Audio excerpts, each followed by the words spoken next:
Ce souhait vous empêchera de réussir. Souhaitez-vous souvent être né de parents riches? Souhaitez-vous souvent que vos parents aient tout? Et que s'ils avaient tout, il vous serait facile de vivre votre meilleure vie? Vous arrive-t-il de faire le lien entre l'échec de votre vie et l'appauvrissement de vos parents? Laissez-moi deviner. Vous n'avez probablement pas grandi dans un foyer riche. Vos parents n'ont peut-être pas pu vous offrir les bonnes choses de la vie lorsque vous étiez enfant. Ils vous aiment. Oui, mais ils n'ont pas pu répondre à tous tes besoins. Au lycée, vous avez vu vos amis se faire déposer à l'école par leurs riches parents dans leur voiture de luxe. Ces amis venaient constamment à l'école pour parler des pique-niques et des vacances coûteuses de leurs riches parents, qui les emmenaient en voyage. Vous savez, ce genre de vie vous appartient, mais vos parents ne l'ont pas. C'est pourquoi vous souhaiteriez souvent être né avec des parents riches. Si vous êtes sincère avec vous-même, vous ressentirez parfois ce sentiment. Si vous n'êtes pas né de parents riches.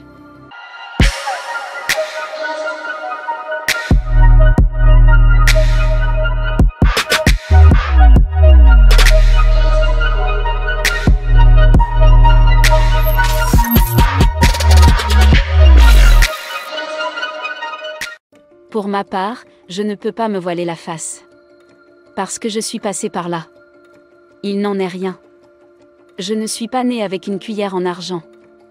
Mais j'aurais aimé l'être, il faut bien l'admettre. Tous les jeunes souhaitent naître avec une cuillère en argent. Sincèrement, j'aurais aimé naître avec une cuillère d'argent. J'aurais aimé que mes parents aient tout. Mais ce n'était pas le cas. Et c'est tout. Parlons un peu de moi.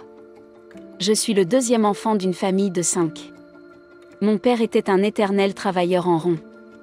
Pendant la plus grande partie de mon enfance, je le voyais souvent. Mais nous n'étions pas rayonnants. Si vous êtes de cette partie du monde, l'Afrique, vous connaissez l'exemple du père qui ne montre pas d'affection. C'était mon père.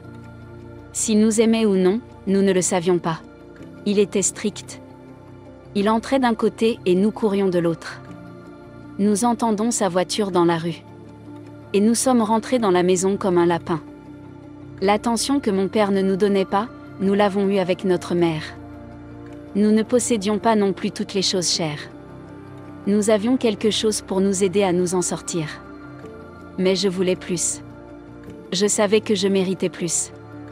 Je désirais trop de choses dans la vie. Mais nous avions peu de choses. Cela m'a affecté pendant longtemps. Je reprochais à mes parents d'être responsables de notre malchance. Ils ont fait tout ce qu'ils ont pu pour subvenir à nos besoins. Mais je voulais plus. Je considérais que le fait de ne pas avoir de terrain était une excuse pour ne pas essayer, pour ne pas donner le meilleur de moi-même dans tout ce que je faisais. Ce sont là des pensées enfantines. Maintenant, j'ai menti à un ami. As-tu déjà joué à un jeu où tu disais à tes amis que ton père avait un avion sous ton lit? Je l'ai souvent dit à mes amis. Une fois, au lycée, je me suis tellement vantée auprès de mes amis que nous avions une télévision couleur. Nous n'en avons jamais eu. Mais j'ai dit que c'était le cas. Je nous ai tellement encouragés à mentir. Un ami m'a dit qu'il venait me rendre visite. J'ai pensé qu'il plaisantait. Mais il m'a suivi chez moi un jour après l'école. Tu as deviné ce que j'ai fait. Je lui ai dit la vérité. Avant d'être démasqué. Trop souvent, des amis m'invitaient à une fête et je refusais d'y aller parce que j'estimais que je n'étais pas assez riche pour être la suivante. Une fois, j'ai tellement prié Dieu de me donner une seule paire de pantalons jeans parce que je n'en avais pas. Je lui ai promis que je ne demanderais jamais plus. Dieu m'a donné une paire de jeans. Mais j'en ai demandé encore et j'ai continué à en demander. J'ai fait tout cela parce que j'avais honte de mes origines. Et pendant très longtemps, je me suis servi de mes origines comme d'une excuse pour ne pas tirer le meilleur parti de ma vie. Votre passé n'est pas une excuse pour l'échec. Oprah Winfrey a raconté l'histoire de son enfance. Sa mère était domestique, tout comme sa grand-mère et son arrière-grand-mère. Un jour, une grand-mère lui a dit qu'elle deviendrait domestique à son tour. Très jeune, Oprah Winfrey s'est dit qu'elle ne deviendrait jamais femme de ménage. Elle avait passé tellement de temps à l'école du dimanche et à l'église. Elle avait souvent entendu un pasteur dire qu'elle était une enfant de Dieu. Oprah Winfrey y croyait dur comme fer. Partout où elle allait, Elle se disait qu'elle était une enfant de Dieu et qu'elle ne finirait jamais comme nos pauvres ancêtres. Elle réussirait et passerait à la télévision.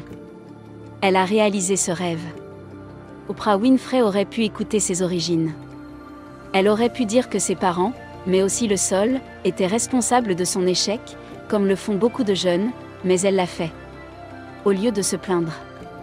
Elle a tiré le meilleur parti de sa situation pour devenir une grande femme. Écoutez ceci.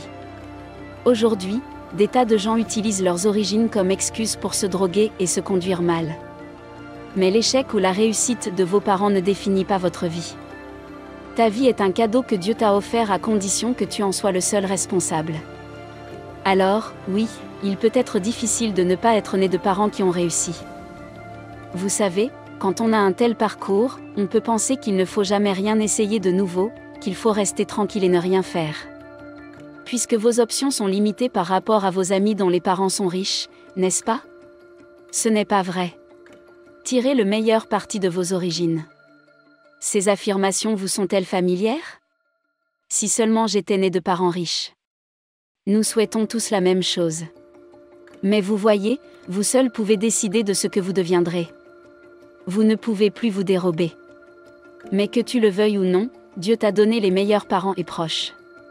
Dieu t'a donné les meilleurs parents et la meilleure famille que tu puisses avoir. Il t'a donné les meilleures conditions et les meilleurs environnements dans lesquels tu puisses vivre. Maintenant, c'est à vous de choisir de tirer le meilleur parti de ce que vous avez. Choisissez d'être différent, même si votre environnement ne vous le permet pas. La raison en est simple. Votre vie est entre vos mains. Et la bonne nouvelle, c'est que Dieu vous soutient.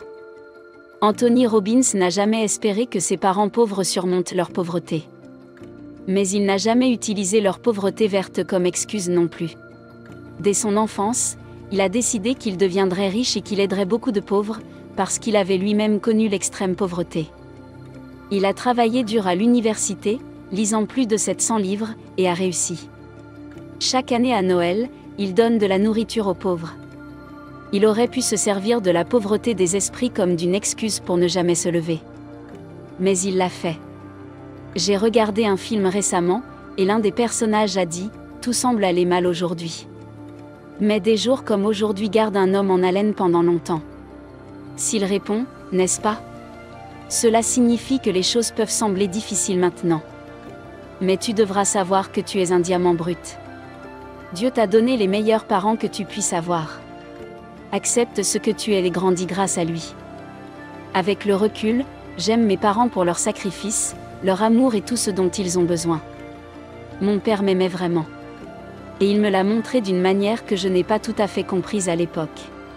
Mais je comprends maintenant. Nous ne choisissons pas qui seront nos parents. Nous ne choisissons pas un terrain. Nous choisissons seulement qui nous devenons. Rappelez-vous l'histoire des 10 espions dans la Bible. 8 espions ont condamné votre propre destin. Mais Caleb et Josué ont choisi un destin différent parce qu'ils avaient la foi et qu'ils ont réussi. Ce n'est pas ce qui est derrière vous qui compte. C'est ce que vous faites avec ce qui est devant vous qui compte. Si cette vidéo vous a inspiré, aimez-la et abonnez-vous à notre chaîne. Vivre et non survivre, soyons prospères.